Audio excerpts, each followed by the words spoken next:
Good morning students, welcome to online classes. देखिए, आज अपन पढ़ते हैं कवि सेनापति द्वारा रचित ऋतु वर्णन पद्यांश के क्वेश्चन आंसर।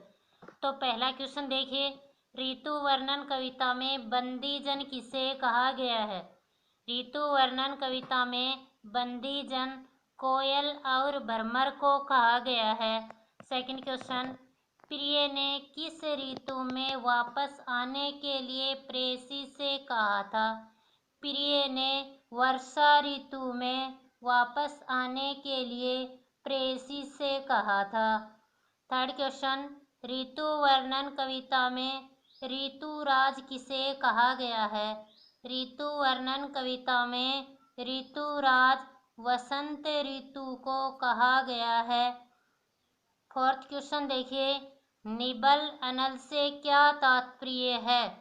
आंसर, शीत ऋतु में सर्दी की ठिठुरन बढ़ने से आग का ताप भी कम लगता है।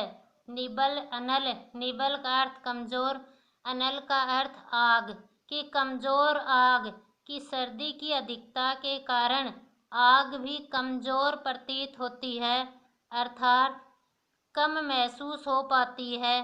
फिफ्थ क्वेश्चन, चतुरंग दल से कवि सेनापति का क्या तात्पर्य है? चतुरंग दल की 4 अंगों वाली सेना से कवि सेनापति का क्या तात्पर्य है? वसंत ऋतु के प्रसंग में चतुरंग दल से कवि सेनापति का आशय अनेक रंग बिरंगे फूलों से सुशोभित छोटे बड़े लता पादपों से है। ये सभी मानो वसंत रूपी राजा की चतुरंगिणी सेना के रूप में सुशोभित हैं। कि वसंत ऋतु में चतुरंग दल से तात्पर्य है रंग बिरंगे फूलों से सुशोभित छोटे बड़े पेड़ पौधों से है। ये मानो वसंत रूपी राजा की चतुरंगिणी सेना के समान है। सिक्स्थ क्वेश्चन, ग्रीष्म ऋतु में बादल और हवा की क्या स्थिति हो गई है? आंसर, ग्रीष्म ऋतु में बादल अत्यधिक गर्मी से सूखकर विलीन हो जाते हैं। वे गर्म हवा या लू के झोंकों से कहीं गायब हो जाते हैं। ग्रीष्म ऋतु में हवा भी गर्म होकर लू का रूप धारण कर लेती है। हवा भी गर्मी से बचने के लिए शीतल छायादार स्थानों पर विश्राम करने लगती है। कि ग्रीष्म ऋतु में बादल अत्यधिक गर्मी से सूखकर विलीन हो जाते हैं, कि वे भी तेज लू के झोंकों से तप्त हो जाते हैं और हवा भी गर्म हवा या लू के झोंकों में विलीन हो जाती है। ग्रीष्म ऋतु में हवा लू का रूप धारण कर लेती है और वो भी गर्मी से बचने के लिए शीतल छायादार स्थानों पर विश्राम करने लगती है, अर्थात ग्रीष्म ऋतु में बादल और हवा दोनों की स्थिति ही कुछ बदली हुई दिखाई देती है। सेवंथ क्वेश्चन देखिए, सेनापति का ऋतु वर्णन हिंदी साहित्य में अनूठा क्यों है? कि कवि सेनापति का ऋतु वर्णन हिंदी साहित्य में अनूठा क्यों माना गया है? आंसर देखिए, रीतिकालीन कवियों में ऋतु वर्णन करने में सेनापति अग्रणी माने जाते हैं। कि ऋतुओं का वर्णन करने में सेनापति को अग्रणी कवि माना जाता है। इन्होंने सभी ऋतुओं का वर्णन बड़ा ही मनोहारी रूप से किया है। कवि सेनापति ने ग्रीष्म, वर्षा, शिशिर, वसंत आदि सभी ऋतुओं का बड़ा ही मनोहारी रूप से वर्णन किया है। इनके ऋतु वर्णन में श्रृंगार रस का सौंदर्य समाया हुआ है। इसी कारण इन्होंने कहीं पर संयोग सुख का और कहीं पर विरह वेदना का वर्णन किया है। कि इन्होंने अपने ऋतु वर्णन में कहीं पर संयोग सुख अर्थात नायक नायिकाओं के मिलन का वर्णन और कहीं पर विरह वेदना का वर्णन किया है।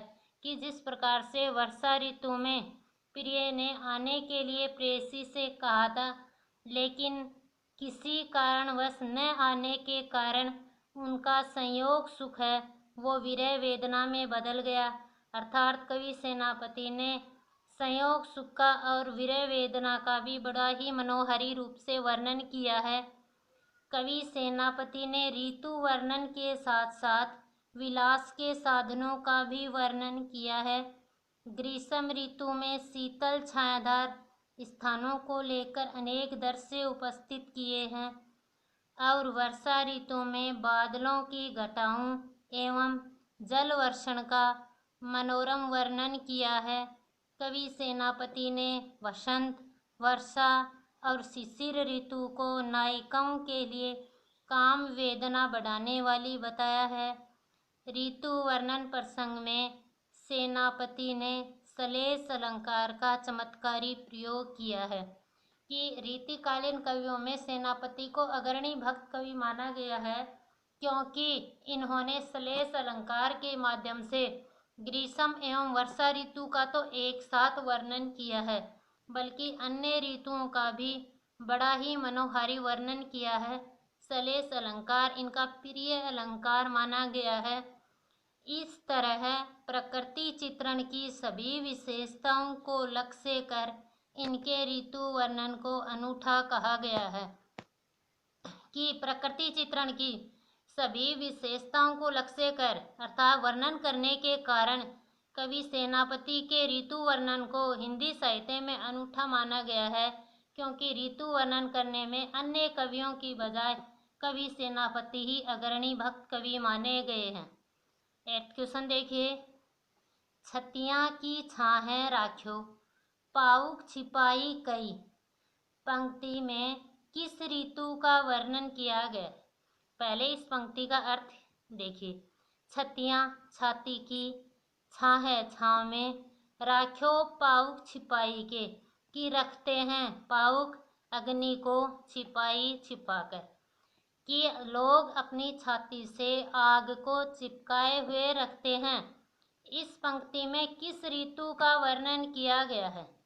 इस पंक्ति में शिशिर ऋतु का वर्णन किया गया है कि लोग शरद ऋतु में ही मानो आग को अपनी छाती से चिपकाए हुए रखते हैं। 9th क्वेश्चन देखिए। दामिनी दमक सुर चाप की चमक श्याम, इस पंक्ति में किस ऋतु का वर्णन किया गया है? दामिनी, दामिनी का अर्थ होता है बिजली, दमक चमक की बिजली चमकती है, सुरचाप, सुरचाप का अर्थ होता है इंद्रधनुष की चमक श्याम, और इंद्रधनुष भी दिखाई देता है, बिजली चमकती है, इंद्रधनुष दिखाई देता है। तो इस पंक्ति में किस ऋतु का वर्णन किया गया है? बिजली चमकना, बादलों की तेज गरजना, इंद्रधनुष का दिखाई देना, ये सब वर्षा ऋतु में होते हैं। तो इस पंक्ति में वर्षा ऋतु का वर्णन किया गया है। 10th क्वेश्चन देखिए। कोकिला कलापी कल कूजत है, पंक्ति में किस अलंकार का प्रयोग किया गया है? कोकिला, कोकिला में किस वर्ण की अधिकता है? क वर्ग की। कलापी में क वर्ण की अधिकता, कल में क वर्ण और कूजत में भी क वर्ण, अर्थात क वर्ण की आवृत्ति बार बार होने के कारण इस पंक्ति में अनुप्रास अलंकार का प्रयोग किया गया है कि किसी भी वर्ण की यदि एक से अधिक बार आवृत्ति हो तो उस पंक्ति में अनुप्रास अलंकार का प्रयोग ही होगा। थैंक्स। आप हमारी ऑनलाइन क्लास को स्टेप बाय स्टेप पढ़ते रहना।